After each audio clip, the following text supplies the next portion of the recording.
Yahad in Unum was created in 2004. It was an initiative by Christian and Jewish authorities. Yahad in Unum means together in Hebrew and in Latin. But I think that we cannot talk about Yahad in Unum if we don't talk about Father Patrick Dubois, because everything started because of his story. He went like 14 or 15 years ago to Rabaruska, where his grandfather was deported. And at that time, the mayor brought him in the middle of the forest. And there were several old people who came to see him. What surprised me at the beginning is that when I met the first people who wanted to speak, I realized they were really present at the killing, not from far, but from near. One was here because he was keeping his cow, and suddenly they brought the Jews, and they began to dig. And this man, he remembers a lot of the detail. He remembers the discussion between the German.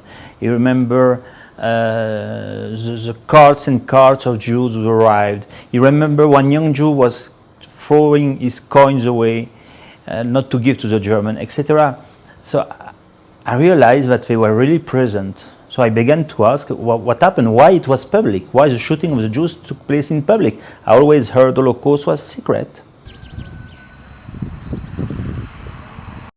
Village after village, our team goes there and they knock at the doors to find the old people who were children, who were teenagers at that time, the people who saw what happened with the Jews, with the Roma, the people who know where the mass graves are.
Une équipe est généralement composée de 11 personnes, d'un chef d'équipe intervieweur, d'un script qui écrit le journal du voyage, de 2 interprètes,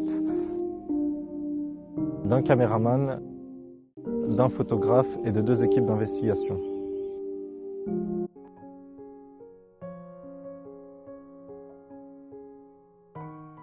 Погода? Осень. Это же было 18 октября. Эта погода примерно вот такая в то время. А их 30 человек взяли за ручки, вот так вот, и пошли. А первому немец давал в руки палку. Он уже руку не морал на них. Взял палку и отвозил их прямо. Вот.